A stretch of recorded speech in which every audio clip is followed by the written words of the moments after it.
Malam hari ini saya mencoba untuk membahas satu hal karena kebetulan minggu lalu Ibu Yuni itu bercerita mengenai sikap proaktif, yaitu bahwa kita ini adalah tidak terprovokasi oleh respon dari luar, bahwa tindakan-tindakan kita itu, kalau kita itu adalah proaktif, itu adalah semuanya berdasarkan nilai-nilai, kehendak bebas, hati nurani, ya, dan sebagainya itu, dan menyikapi keadaan dari luar, yaitu berupa kenaikan harga BBM yang akan mengakibatkan harga-harga semua ikut naik. Saya merasa bahwa sikap proaktif ini sangat penting untuk kita kedepankan sekali lagi, khususnya dalam bidang perencanaan keuangan pribadi. Menjadi proaktif kunci utama. Jadi kalau misalkan kita berbicara mengenai 7 habits, ya, kebiasaan-kebiasaan yang 6, kebiasaan 2, 3, 4, 5, 6, dan 7, itu semuanya bertumpu kepada menjadi proaktif. Tapi kunci daripada 7 habits itu adalah terletak di kebiasaan pertama, yaitu menjadi proaktif. Dan menjadi proaktivitas itu menjadi tidak gampang. Kita menjadi proaktif bukannya reaktif. Kita menjadi proaktif dan bukannya reaktif. Nah, kalau misalkan kita reaktif, yang akan terjadi saat ini adalah kenaikan harga BBM akan mengakibatkan kenaikan harga-harga, maka otomatis yang terlintas dalam pikiran kita ada dua. Yang pertama, jalan-jalan ke balai kota untuk ikut demo, bersama dengan mahasiswa untuk menurunkan harga. Ayo turunkan harga, ayo turunkan harga, ayo turunkan harga. Nah, atau yang kedua, pilihan kita kalau kita adalah reaktif, kita ngetok-ngetok pintu atasan kita untuk minta-minta, ya, Wailing, tolong dong gaji saya naikin, semua harga-harga bakal naik, ya. Itu yang terlintas dalam pikiran kita kalau kita itu reaktif. Ya. Jika dan hanya jika kalau kita reaktif, maka yang akan terjadi adalah dua alternatif itu. Kita ikut demo di balai kota, atau kita ngetok-ngetok Wailing, penghasilan saya naikin dong, gaji saya naikin dong. Nah, itu mungkin yang akan terjadi kalau kita bersifat reaktif sebagai akibat dari aksi kenaikan BBM yang terjadi beberapa hari yang lalu, ya. Saya ingin mengajak Bapak dan Ibu sekalian untuk berpikir kembali. Apakah Bapak Ibu tahu 95% dari resolusi tahun baru tidak tercapai? Apakah Bapak Ibu tahu 95% dari program diet berakhir dengan kegagalan? Apakah Bapak dan Ibu tahu, khususnya dalam bidang keuangan pribadi, program penganggaran pribadi berakhir dengan kegagalan? Apakah Bapak Ibu tahu, satu-satunya kunci mencapai kebebasan finansial, di mana pada suatu titik kita tidak bekerja lagi, itu adalah kemampuan untuk hidup dalam anggaran. Ya. Jika pertemuan ini membahas apa yang harus kita perbaiki, agar kita menjadi lebih efektif dalam penganggaran pribadi, maukah Bapak dan Ibu mengerjakan? Ya. Saya tadi sudah ceritakan bahwa gagasan ini tidak konvensional, gagasan ini diilhami oleh pembahasan Bu Yuni beberapa minggu yang lalu. Rute menuju kebebasan finansial sebetulnya sederhana, sangat sederhana. Kunci pertama adalah hidup dalam anggaran, keluar dari hutang secepatnya, memiliki akun darurat, investasi 10 sampai dengan 15% penghasilan, dan melakukan duplikasi, sampai akhirnya penghasilan kita secara kumulatif itu memungkinkan kebebasan bagi kita. Living in a budget artinya kita mencoba untuk hidup di dalam sebuah anggaran supaya kita bisa save more, kita bisa menabung lebih banyak. Ya. Caranya kita menabung lebih banyak adalah langkah pertama bukan mencari lebih banyak, tetapi adalah belanja lebih sedikit. Kenapa demikian? Karena kita sebetulnya tidak bisa mengendalikan pemasukan. Ya. Kita yang bekerja untuk jualan biasanya sadar bahwa pemasukan itu mud-mudan, ya, mud-mudan. Ya, saya jualan ayam, ya, dalam minggu-minggu ini setelah kenaikan BBM, beli ayam dong, enggak. Jawabannya enggak. Ya. Tapi dalam hari-hari tertentu itu bisa jadi saya dapat ayam sekitar 10, 12, 15, 20 ekor pesanan ayam itu, ya. Jadi ada hari-hari tertentu di mana saya jualannya parah, tapi ada hari-hari tertentu di mana jualan saya tiba-tiba melonjak.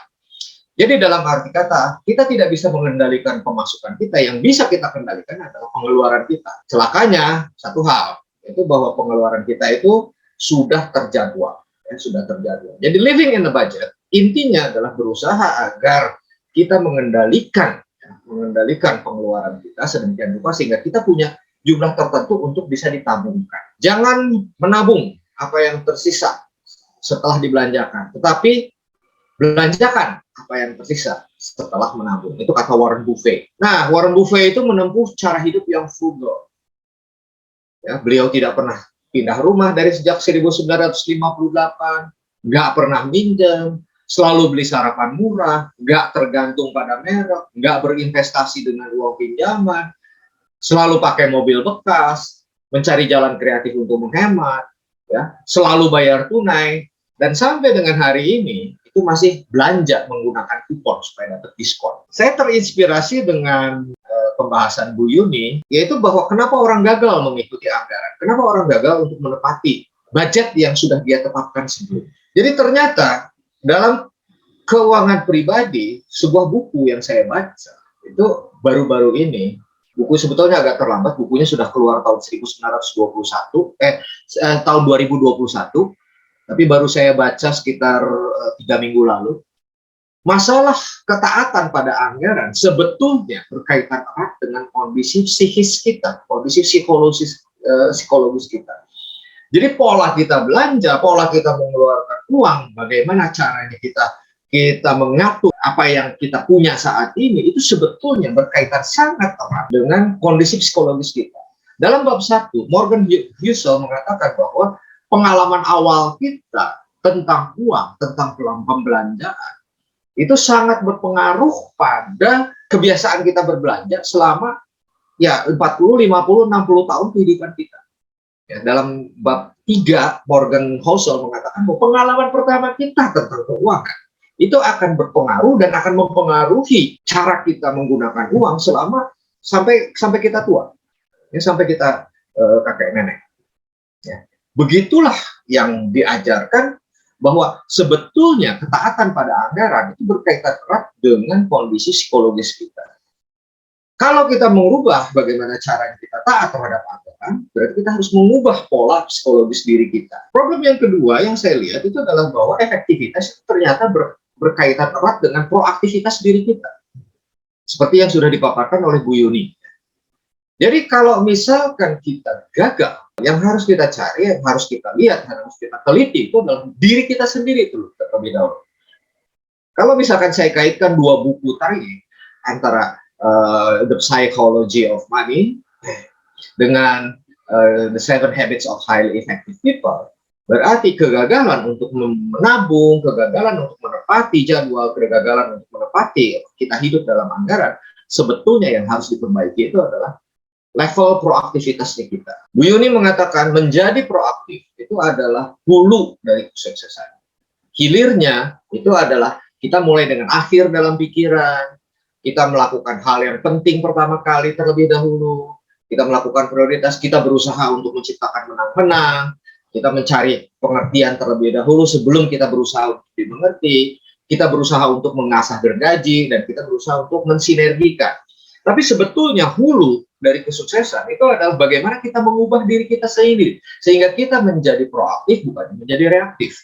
Ya. Hulunya ada di situ. Jadi kalau misalkan kita mau sukses untuk menjadi orang yang berkelimpahan, kita mau sukses untuk menjadi orang yang taat pada anggaran, berarti yang pertama kali harus dibenahi itu adalah pola pikir kita. Bagaimana kita menggunakan uang dan mengubah pola pikir kita sedemikian rupa sehingga memperoleh efektivitas di berbagai bidangnya. Apa itu definisi proaktivitas? Menurut Covey, yang paling pertama itu adalah kelulusan dalam memilih respon. Jadi respon, ada impuls yang datang dari lingkungan, maka kita bisa memilih respon yang akan kita keluarkan. Ya. Kemudian yang kedua itu adalah mengambil inisiatif. Yang ketiga, bertanggung jawab atas pilihannya. Yang keempat, mengantisipasi tindakan yang diperlukan dalam keadaan yang tidak sesuai dengan harapan. Jadi itu adalah proaktivitas. Saya ingin menambahkan satu definisi yang menurut saya penting dalam Covey, yaitu adalah bahwa kesadaran diri kita untuk menilai diri kita secara pribadi, memungkinkan kita untuk menilai apa yang salah dengan norma atau nilai yang kita anut selama ini. Itu memungkinkan kita.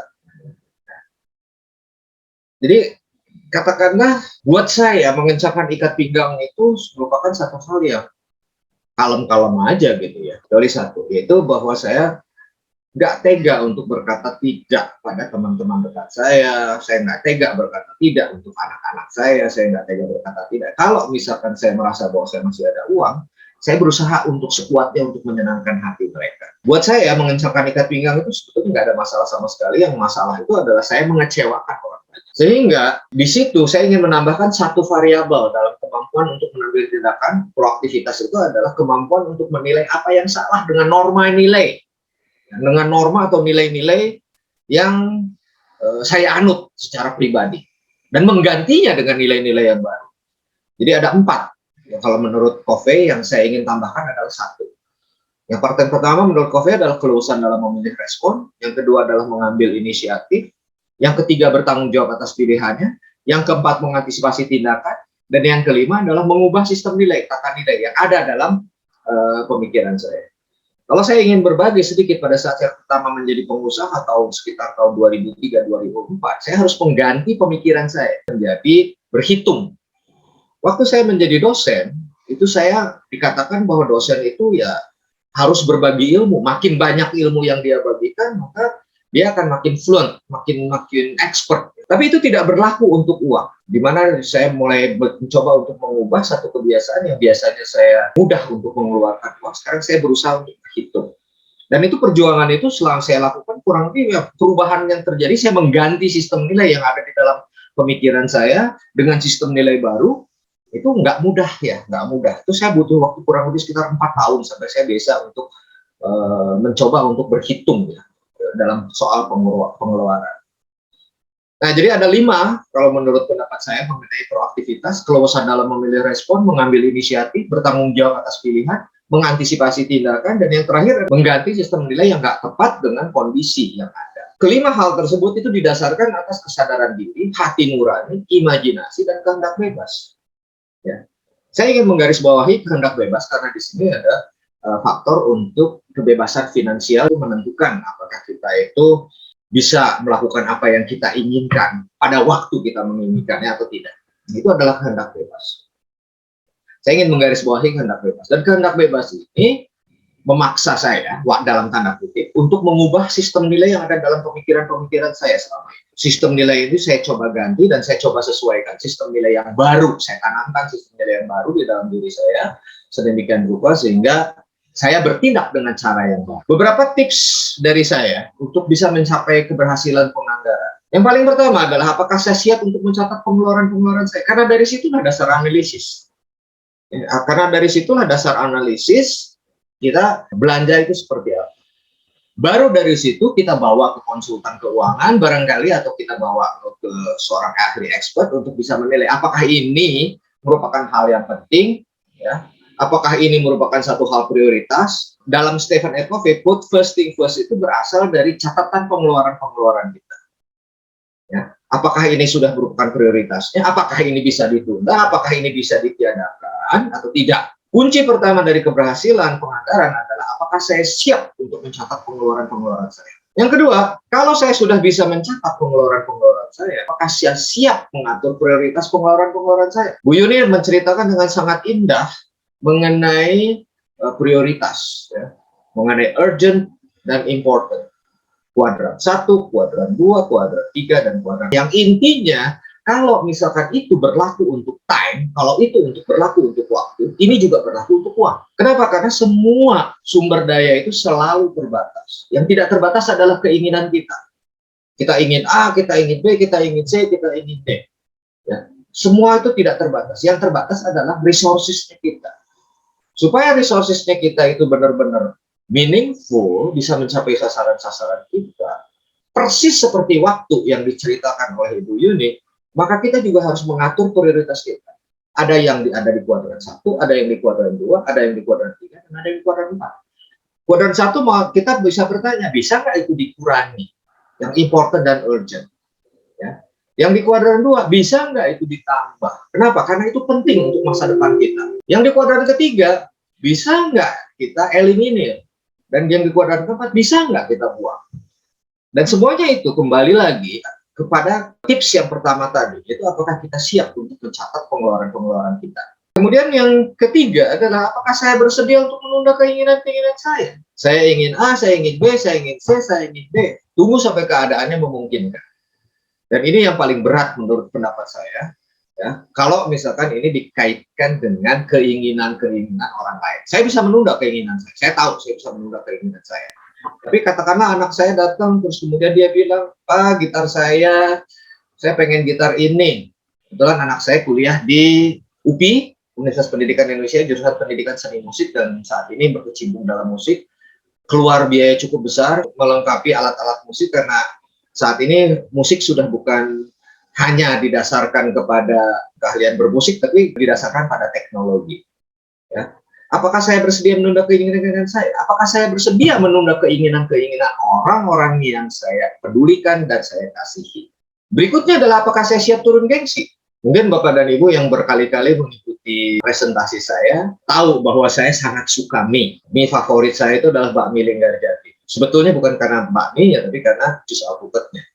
Ya.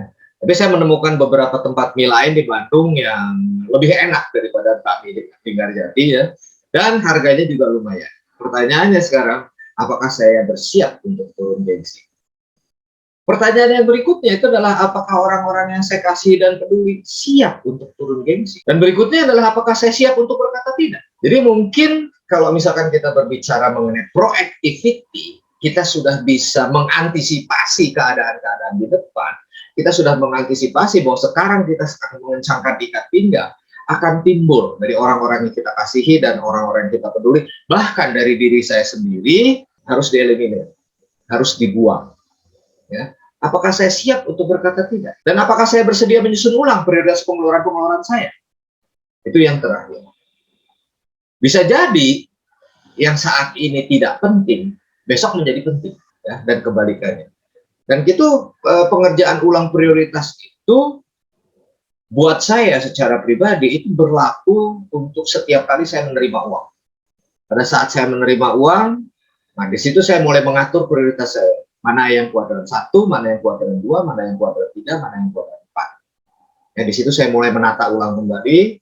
Jadi saya berpengalaman mengelola uang harian, di mana saya waktu itu dapat uang itu secara harian. Nggak gede, tapi karena penjualannya harian, saya dapat uang lagi secara harian.